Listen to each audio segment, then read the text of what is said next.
action.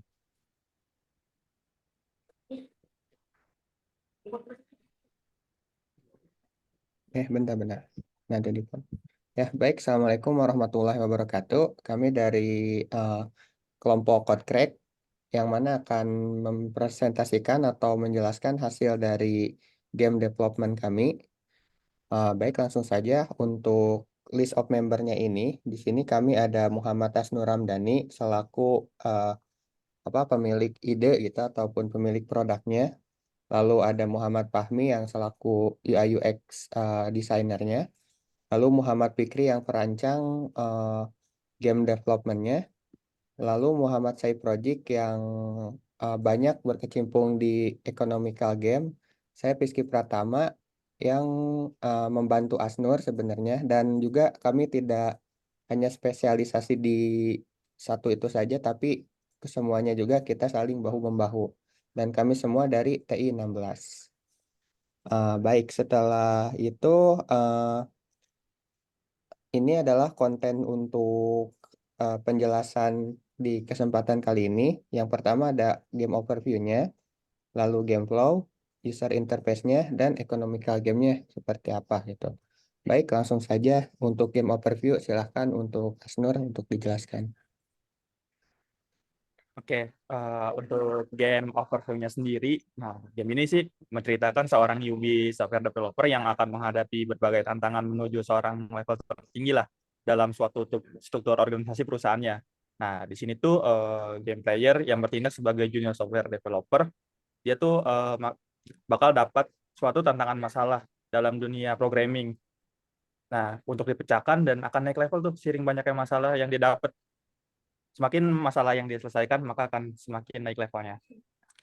Itu overview-nya. Oke, bisa di next. Nah, inspirasi dari game ini, kita terinspirasi dari dua platform atau dua aplikasi yang sudah umum kita dengar. Yang pertama ada Duolingo, yang kedua ada HackerRank. Nah, untuk Duolingo ini kita lebih terinspirasi di game mechanical-nya, yang dimana game kita ini berupa kuis interaktif lah. Dan juga untuk temanya kita terinspirasi dari platform HackerRank. Seperti itu. Boleh di next. Nah, game kita ini mengambil tema itu teknologi dan edukasi seperti referensi platform sebelumnya ya yang sudah disebutkan. Oke, boleh di next. Nah, terkait masalah leveling, kita ada beberapa leveling nih untuk para player. Yang pertama ada newbie ketika mereka baru bermain gamenya. Nah, semisal sebuah kuis atau tasknya sudah diselesaikan atau masalahnya sudah terpecahkan, levelnya akan makin naik. Bisa naik ke junior, middle, senior, bahkan bisa naik lead. Seperti itu. Oke, boleh di next. Nah, untuk aplikasi kita atau game kita baru sebatas desktop software ya, yang dijalankan dalam sebuah browser. Jadi game kita ini sebenarnya di develop base-nya itu web service ya, atau aplikasi web. Oke, boleh di next. Nah, untuk limitasinya tersendiri, saya sudah mention juga di sebelum-sebelumnya, game ini itu berupa kuis pilihan ganda dan code compression ya. Jadi semakin naiknya level, kuis dan code compression ini makin sulit gitu untuk dipecahkan para player. Nah, nanti ketika sudah dipecahkan setiap masalahnya, nanti ranknya akan naik. Atau apa ya disebutnya. Ya pokoknya poin-poin dia akan naik lah. Seperti itu. Oke, boleh di next. Nah, mungkin ini game mekanikalnya bisa dibaca atau disimak. Dan saya tidak bisa demokan. Oke, next. Mungkin saya kembalikan lagi ke Rizky.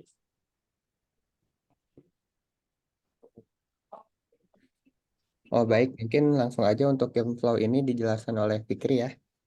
Silahkan Fikri. Baik, baik terima kasih Vicky untuk eh aku menjelaskan tentang game overview dan sebagainya. Lanjut ke game flow ya. Untuk game flow sendiri di di code crack ini pertama user harus login dulu atau register kalau belum punya account. Itu diwajibkan karena untuk kepentingan leaderboard. Jadi setiap peserta, setiap pemain itu akan punya leaderboardnya masing-masing gitu, sesuai dengan rank yang didapat nantinya gitu. Pertama dengan sudah registrasi atau login, akan start game di mana dia akan langsung dihadapkan dengan pertanyaan atau tasknya masing-masing sesuai dengan ranknya, tentunya sesuai dengan ranknya gitu. Terus ketika pertanyaannya itu selesai atau bisa dijawab, dia akan next level sampai akan next level ke level berikutnya gitu, atau naik ranknya. Cuman kalau misalkan problemnya itu nggak selesai atau dia belum bisa menjawab, dia akan dihadapi dengan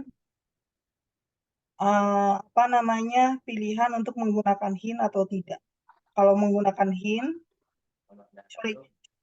dia akan dihadapi dengan dengan pengurangan HP dulu, pengurangan HP atau health point atau kesempatan dia untuk menjawab.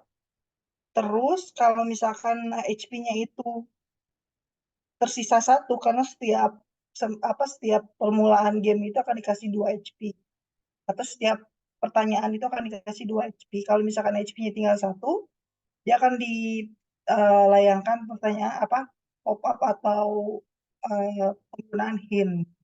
Dia pengen pakai hint atau enggak. Kalau pakai hint, dia harus buy dulu hint-nya, karena hint ini enggak gratis gitu. Kita harus kasih effort atau kasih effort, dia beli gitu.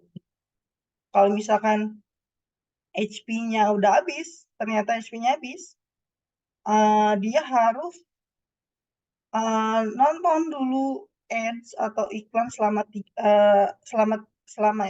ads-nya itu, atau dia harus tunggu 3 jam untuk nyawanya kembali ada gitu. Baru dia akan bisa start game lagi. Tapi itu untuk flow-nya. Jadi setiap pertanyaan dia akan next level dan langsung ke leaderboard. Akan muncul leaderboard dari penjawabannya itu, dari ranknya itu. Itu lanjut Mas. Jadi sesuai yang saya tadi jelaskan, di step pertama si player akan disuruh untuk login atau register akun menggunakan Gmail. Terus dia akan memulai game dan dia akan menjawab pertanyaan sampai dia bisa menjawab, sampai ranknya menyentuh rank tertinggi nanti. Lanjut.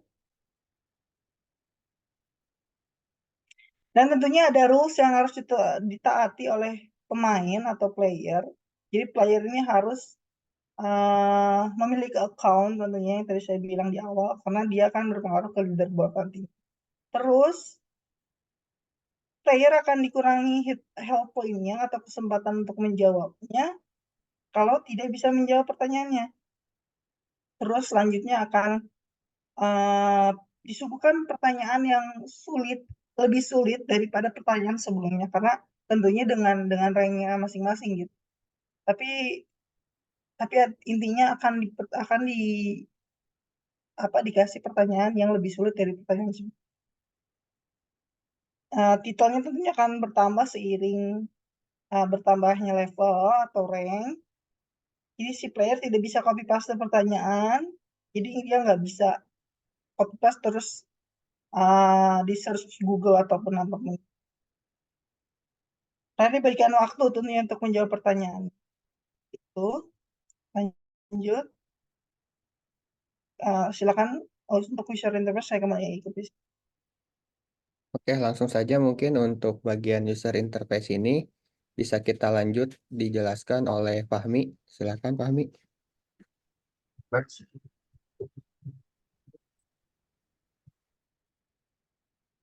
Nah, ini ada tampilan dari awal di game kita posisikan nanti. Yang pertama di sini nanti ada level dia. Dia posisi pertama itu dia di posisi newbie, terus nama dia, tombol start, dan sebuah ilustrasi. Oke, lanjut next. Nah, di sini kita memiliki 5 level, itu ada newbie, junior, middle, senior, dan lead. Dan di atasnya ada jenis-jenis pembahasan kita. Jadi ada JavaScript, Linux, PHP, WUX. Oke, di sini terus ada rules. Rules ini berisi peraturan yang ada di game kita nanti tersebut yang sudah dijelaskan nama Mas Fikri.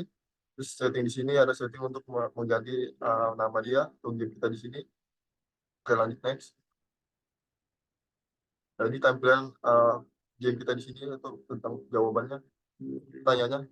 Pertama ada jawabannya, ada pertanyaannya, terus ada jumlah soalnya berapa, dan ada tombol ini itu untuk mengetahui jawaban atau si user tidak tahu jawabannya. Terus ada bisa menonton iklan dengan biaya gratis. Lanjut next. Dan ini tampilan kalau si user sudah ketika mendapatkan hasil dari jawaban-jawaban mereka. Misalkan di sini ada 18 yang benar, 2 yang salah, dari total keseluruhan ada 20 soal. Oke, next.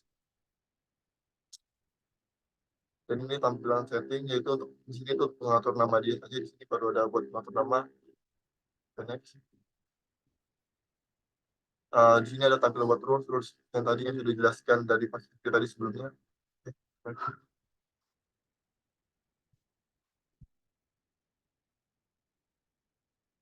Baik, langsung aja mungkin untuk economical game. Terima kasih penjelasannya untuk Fahmi. Silakan, Saib. Oke, baik. Terima kasih, Rizky. Oke, pada economical game, code crack kita menggunakan economical game yang mirip dengan Duolingo secara teknis, namun juga mirip dengan game quiz pada umumnya. Oke, next.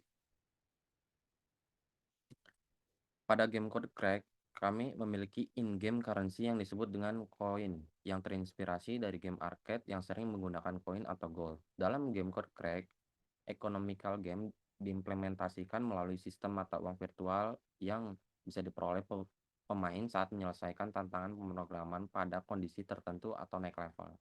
Mata uang ini juga yang bisa kita sebut koin tadi bisa digunakan pemain untuk membeli berbagai item atau keuntungan dalam game. Oke, next. Oke, misalnya pemain menggunakan koin untuk membeli hint tambahan saat mereka menghadapi tantangan yang sulit. Kemudian pemain juga selain itu mendapatkan koin melalui sistem reward harian atau mingguan yang memberikan pemain insentif untuk terus bermain dan login ke dalam game setiap hari atau setiap minggu. Seperti yang sudah dijelaskan pada flow sebelumnya juga, koin ini juga dapat digunakan untuk terus memainkan game ketika tidak memiliki HP atau dengan cara menonton iklan untuk mendapatkan alternatifnya. Oke, next. Dengan demikian, economical game ini dirancang untuk membantu menjaga pemain tetap tertarik dan terlibat di dalam game, sekaligus memberikan mereka insentif untuk terus meningkatkan keterampilan pemrograman mereka. Oke, next. Oke, mungkin terima kasih untuk penjelasannya, Saib. Dan untuk next movement-nya, kita akan mendevelop gamenya jika mungkin seluruh struktur yang kami butuhkan atau kami rancang di game development ini sudah final, dan juga kita akan membuat demo dan feedback gathering setelah mendevelop gamenya, dan juga akan launching ke user ya, agar segera user ini bisa mencobanya. Oke, mungkin sekian dari kami. Jika ada kekurangan ataupun kesalahan, mohon dimaafkan. Kami cukupkan. Wabillahi taufiq wal hidayah. Wassalamualaikum warahmatullahi wabarakatuh.